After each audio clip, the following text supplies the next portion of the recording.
Hello, Spanish class. I'd like to talk to you just for a few minutes here about cognatos. A cognato is a cognate. And a cognate, when we're talking about studying a foreign language, is a word that sounds the same and means the same in both languages. Sometimes there's just the smallest little difference in form, but they sound the same and they mean the same.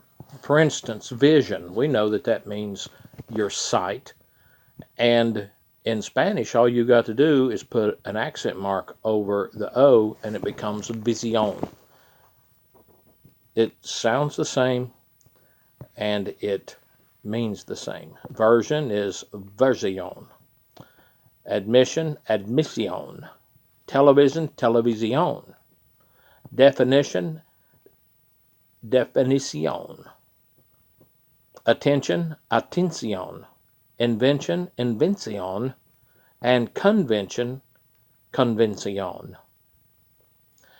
What your book wants you to do on page 204 is to form some Spanish words on your own, and it gives you the English, and it wants you to give the cognate form, or the form that sounds the same and that means the same. The way you do that is if the English word ends in S-I-O-N, the only thing that you have to do is put an accent mark over the final O. For instance, admission, admisión. They just put the accent mark over the O.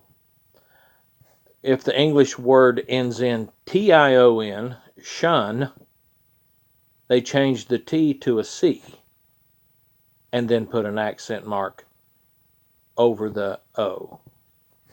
For instance, definition, definición. So there are 1, 2, 3, 4, 5, 6 of these cognates that they want you to do. Transmission, excursion, conversion, collection, selection, affliction. Just use those rules there at the top of the page, and it ought to be a pretty easy A for you. Thanks a lot.